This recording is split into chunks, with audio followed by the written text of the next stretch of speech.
תודה רבה אייבי. יופי, עכשיו אני מתכבדת להזמין את תמי למברגר, מייסדת יחד עם דני את מרכז קלירינג סנטר. תמי מאמנת בחירה, מפקחת ומכשירה מאמנים אחרים. אז תמי למברגר, בבקשה. יופי, ערב טוב, איזה כיף לראות אתכם פה. וואו, על הכיפק. מה שלומכם הערב? איזה כיף, גם אני סבבה. יופי, אז קצת התמצאות, מי אנחנו, מהיכן הגענו ולאן אנחנו הולכים ומה אנחנו עושים פה בכלל. אז במרכז Life Power Clearing Center, שגם נקרא מרכז דרור, יש ידע שנותן עוצמה לאדם בחיים שלו ובכל תחומי החיים שלו. את הידע הזה ניתן ללמוד מקורסים, מספרים ומהדרכה אישית. עכשיו, איך כל זה התחיל? בשנת 1980 דני ואני התחתנו, נסענו לסן פרנסיסקו, הסתובבנו בכל העולם, נחתנו שם, והיינו זוג צעיר, חיפשנו מלא הרפתקאות, ושם לראשונה בסן פרנסיסקו התוודענו לטכנולוגיה של רון הברד. עשינו קורס אחד, אמרנו סבבה, עשינו עוד קורס, אמרנו וואלה סבבה, ואז עשינו עוד קורס, אמרנו וואי, יש פה משהו ממש עוצמתי, ומשהו מאוד שימושי, ומשהו מאוד מאוד יישומי. אז ככל שהעמקנו בנושא, הבנו שהמטרה שלנו בחיים זה להפיץ את הידע הזה, ובמיוחד בחיפה ובישראל, כי שם נמצאים המשפחה שלנו, החברים שלנו, ואכפת לי מחיפה ואכפת לי מישראל. זהו, אז לקראת סוף ה-80, אבא שלי, יובל וילבושביץ', זה היה ככה כמה שנים אחרי סן פרנסיסקו, התחיל גם הוא להתעניין בטכנולוגיה של הברד. והוא התלהב כל כך עד שהוא אמר לנו, תמי ודני, הוא קורא לי תמרי, דני, תחזרו מהר לחיפה, כי אנחנו המשכנו להסתובב בכל העולם כזה, וביחד נקים מרכז שמעביר את הקורסים האלה. ובמקום הזה שאתם נמצאים, פעל פה משנת 1930, מפעל של המשפחה שלנו, שייצר מסמרים וחוטי ברזל ועוד כל מיני כאלה. ויובל, אבא שלי, כל כך התלהב מהטכנולוגיה של הברד, שהוא אמר, זהו זה, אני נותן לכם את האזור הזה פה, ואני משפץ לכם, ואתם תקימו פה מרכז לטכנולוגיה של הברד. וואו, עכשיו בסוף 91, תחילת 92, שזה בדיוק לפני 30 שנה, פתחנו את המרכז הזה, בשמחה רבה, ומאז גדלנו והתרחבנו, ונוספו לנו עוד שותפים בהתלהבות שלנו, על הטכנולוגיה של הברד, וגם אנשי צוות נוספו, וגם מלא קהל וסטודנטים. עכשיו, לפני כמה שנים ראינו את הקושי בהפצת הידע הזה.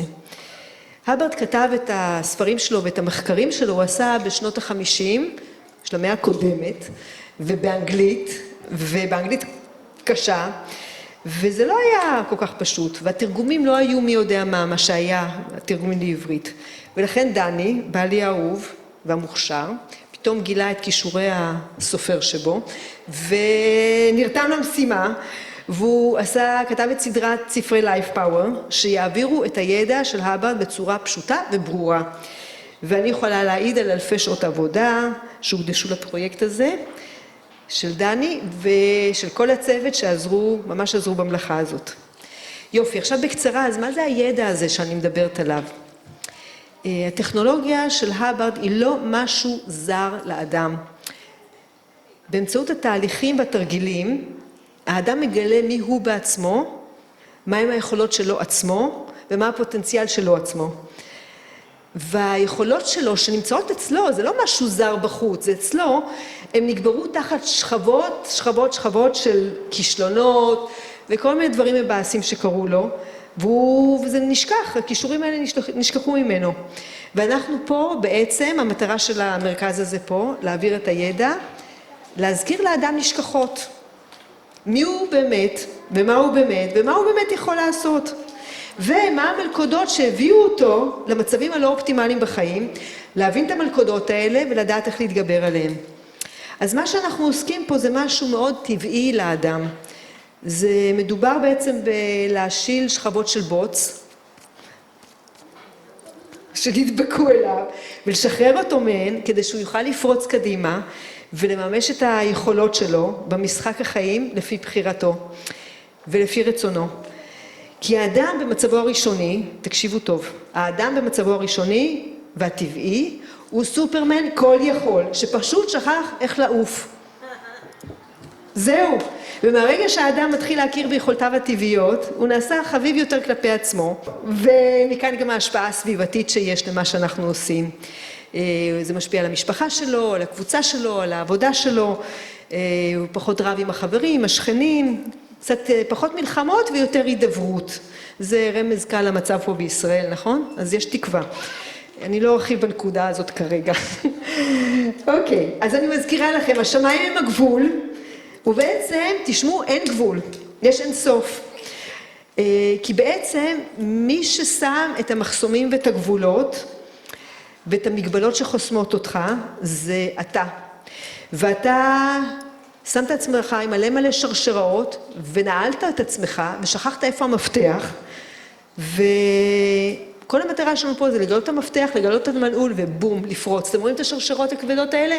זה מה שיושב לכם פה, כזה ז'ז' כזה מין. אז לפוצץ את המחסומים ולהעלים אותם. זהו, זה מה שאנחנו עושים פה, זה הידע שלנו פה בקצרה. מאוד מאוד פרקטי. טוב, אז הערב יש לנו כמה נקודות לציון. אז קודם כל 30 שנה מאז שנפתח מרכז דרור, ומסיבת פרידה מהמיקום הגיאוגרפי הזה, והעברת המרכז לשכונת הדר. הסיבה זה מכיוון שחיפה השתנתה מאוד ב30 שנים האחרונות, והעירייה לוחצת ודורשת מאיתנו, את בעלי הנכסים, להתאים את עצמם לפיתוח השטחים בעיר, ובמיוחד פה באזור הצ'ק פוסט. לכן החלטנו, דני ואני, להקדים תרופה למכה, לא לחכות עד שנראה מה קורה פה, אלא לסייע למרכז דרור, קלירינג סנטר, לייף פאוור, להתבסס במשרדים חדשים, ברחוב הנביאים, במשרדים שדני ואני דואגים לשיפוצם, כדי שיתאימו במיוחד לאופי המיוחד של המקום הזה. המעבר יהיה בעוד חודשיים, סיבה הבאה זה שם, כולכם מוזמנים. זהו.